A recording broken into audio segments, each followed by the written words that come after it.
Hello everyone, it's Shane Kanto, your Wasteland reviewer, and I'm here to review Mandy.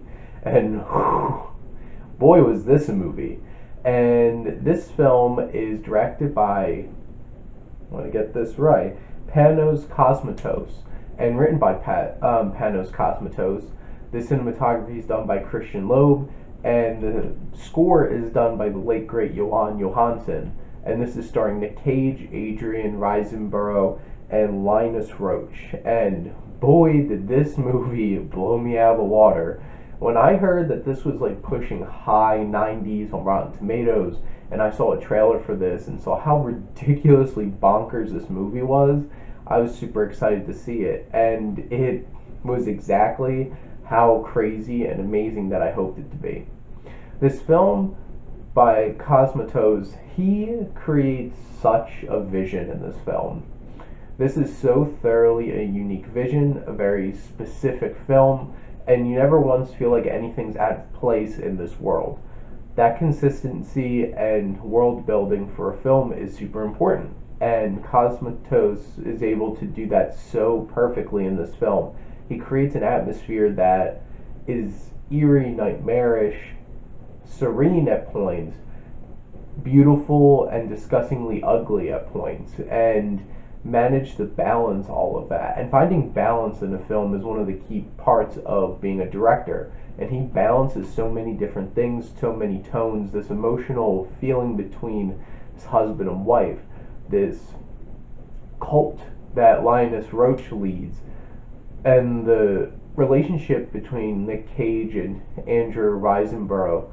It's so strong and you feel it, and that's really the driving force of this film. And Nick Cage, being Nick Cage, fits so well in this world. And he goes nuts, he's powerful, he's aggressive, he brings it all. Everything that you expect from a Nick Cage performance now. Because basically Nick Cage kind of has two speeds. And it's basically he's sleepwalking through a film, or he's going absolutely insane. He goes absolutely insane in this film, but it fits because this film has a very distinct feel to it where it's a real world going on, but it has a strange, nightmarish, magical realism to it. It has that vibe, but technically it's not, because nothing is like actually magical in this film in terms of a lot of things are explained by extreme drug use and weird, demented, demonic beings that are just basically people who have been burned so beyond recognition with acid and drugs that they're just let loose, just insane, beyond the point of like they even interact with like human beings anymore. And the visuals of this film, Christian Loeb's cinematography, the coloring, the fogginess, everything, the lighting, how the shots are put together, and Cosmatos does such a good job of utilizing, taking its time throughout the film with its pacing, but not to the point where you're getting bored, because everything feels vivid and lively, and every shot feels like it's worth taking in, and the pace that it's being taken in, because it does take its time at points. And this film might not have the most complex plot. It's basically a cult leader wants this woman whose husband tries to get revenge, and that's the plot of this film. And it expands on that. It creates an extremely intriguing world around that, and that's what makes this film stand out. And visually, between the direction of between Christian Loeb, who's the cinematographer who does such an amazing job with that, because this is such a visually striking film, and Panos Cosmatos, who directed and wrote this film.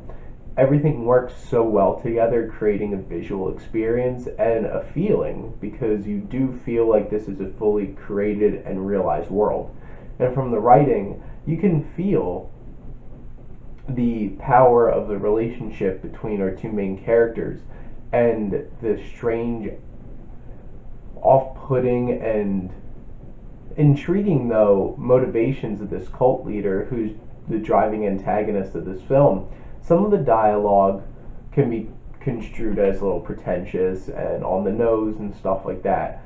But I feel like it really fits in this, basically, like, it feels like some kind of mythology tale, and it's so weird because then it's mixed with so much gore and violence.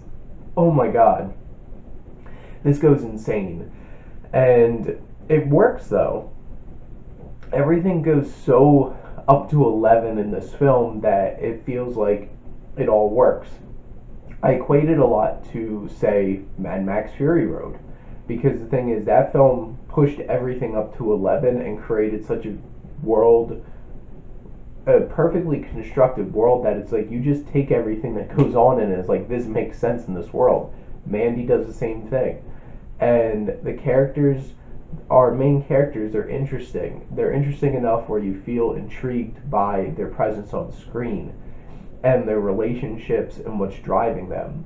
And then I have to talk about Johan Johansson, the late great composer, whose music for this is eerie, nightmarish, serene, beautiful, and terrifying all at the same time, and fits so perfectly with this film. He's going to be sorely missed in a lot of films, and his composing for this film was pitch perfect and really fit the rest of the film. If you're not into gore and violence, this is probably going to be too much for you.